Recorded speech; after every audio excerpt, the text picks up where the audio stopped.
Stamattina mi sono alzato, oh bella ciao, bella ciao, bella ciao, ciao, ciao. Stamattina mi sono alzato e ho trovato l'invaso. Bienvenidos a un nuevo episodio de la serie de Visita a las Ciencias Básicas. Esta serie es emitida desde la Universidad Nacional del Perú Pedro Ruiz Gallo en Lambayeque por nuestro amigo Medicina Residentado. No olviden suscribirse en sus redes sociales.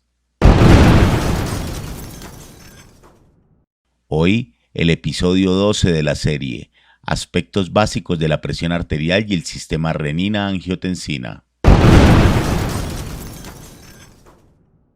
Buenos días, tardes o noches. Bienvenido a un nuevo episodio de este podcast titulado De Visita a las Ciencias Básicas.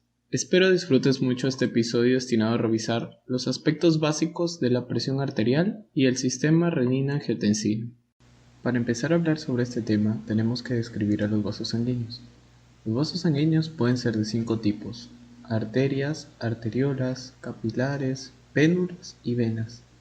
Los más delgados van a ser los capilares, que tienen un grosor de pared de 1 micra y un diámetro de luz de 5 micras. La estructura de una arteria normal va a tener una capa adventicia, una capa media y una capa íntima. Para la parte de la luz vamos a encontrar al endotelio y en esta misma capa íntima podemos encontrar una lámina elástica interna y en la parte de la adventicia la lámina elástica externa. En cuanto a la clasificación de las arterias, vamos a tener las arterias elásticas o de conducción, las arterias musculares o de distribución y las arteriolas. Las arterias elásticas son las más grandes, le siguen las musculares y finalmente las arteriolas. Todas estas con su túnica media, túnica adventicia y túnica íntima respectivamente. En cuanto a los factores determinantes de la presión arterial tenemos el débito sistólico o volumen de eyección del ventrículo izquierdo, la distensibilidad de la aorta y de las grandes arterias, la resistencia vascular periférica, especialmente a nivel arteriolar, y la volemia, que es el volumen de sangre total dentro del sistema arterial. La presión es el producto de una fuerza aplicada sobre una superficie y la vamos a medir en milímetros de mercurio, mientras que el volumen de sangre bombeado por el corazón en un minuto se va a llamar flujo caudal, que podemos también llamarlo, como ya hemos dicho, volumen minuto. Resistencia es la dificultad para que fluya la sangre, o sea, resistencia es la dificultad para que haya flujo sanguíneo en un vaso. Las arteriolas poseen en sus paredes una capa muscular, y son las arteriolas los puntos principales de resistencia vascular.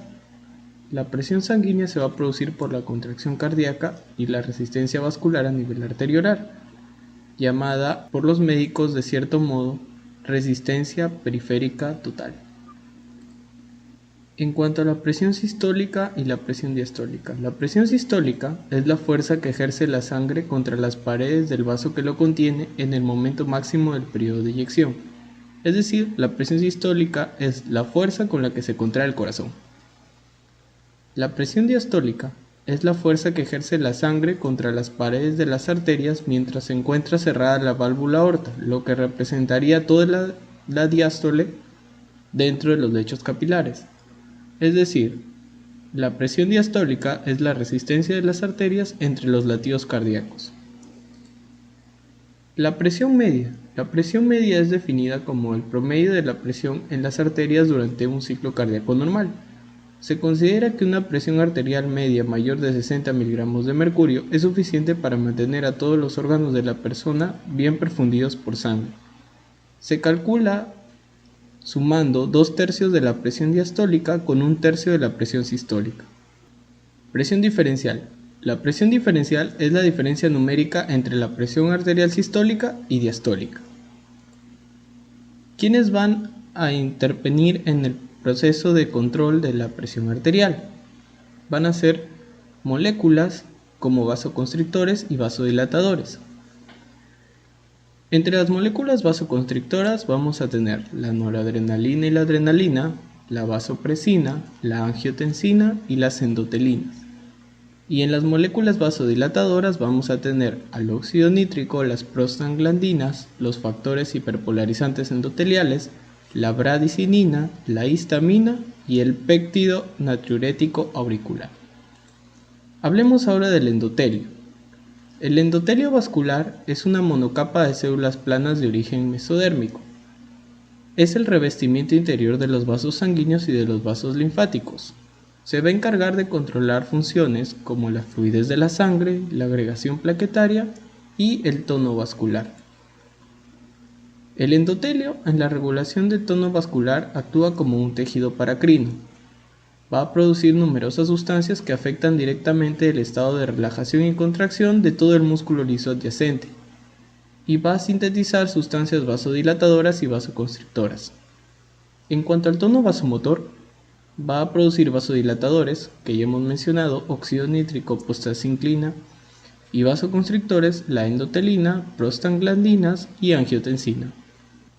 Entre las funciones más resaltantes del endotelio van a estar la de coagulación, agregación de plaquetas, fibrinólisis, tono vascular, es una barrera selectiva y ayuda con la adhesión de leucocitos.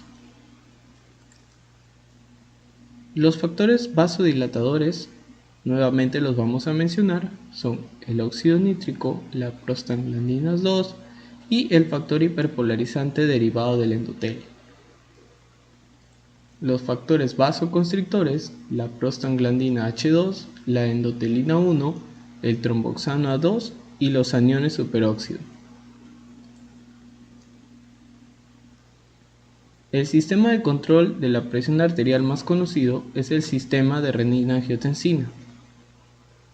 El hígado va a producir constantemente angiotensinógeno en el plasma. Este angiotensinógeno en el plasma se va a convertir en angiotensina 1 producto de la renina, que es producida por las células glandulares del riñón. Esta renina se va a producir cuando disminuye la presión sanguínea. Asimismo, el endotelio de los vasos sanguíneos contiene la enzima convertidora de angiotensina, que va a convertir la angiotensina 1 en angiotensina 2 dentro del plasma. Esta angiotensina 2 dentro del plasma va a tener diferentes efectos dentro de las arteriolas, como es la vasoconstricción, dentro del centro de control cardiovascular en el bulbo, que va a aumentar la respuesta cardiovascular. Dentro del hipotálamo va a aumentar la producción de vasopresina y va a aumentar la sed. Y al nivel de la corteza suprarrenal va a aumentar la aldosterona para aumentar la reabsorción de sodio, mantener el volumen y la osmolaridad constante y aumentar la presión sanguínea. Vamos a hacer un repaso nuevamente del sistema renina-angiotensina. El hígado produce angiotensinógeno. Bien. En el riñón se produce la renina. La renina actúa sobre el angiotensinógeno para convertirlo en angiotensina 1. El endotelio, bien, principalmente del riñón y de los pulmones, produce la enzima convertidora de angiotensinógeno, que va a convertir la angiotensina 1 en angiotensina 2. Y ella a su vez va a tener ya efectos en la actividad simpática, en la reabsorción tubular, a nivel de la corteza suprarrenal, en los vasos sanguíneos y en la glándula pituitaria. Muchas gracias por haberte quedado hasta aquí. Espero este podcast te sirva como complemento a tus sesiones de estudio. Cuídate mucho, sigue estudiando y nos vemos en el próximo episodio de este podcast. Los esperamos todos los martes y jueves de cada semana con un nuevo episodio de Visita a las Ciencias Básicas. Gracias, Medicina Residentado.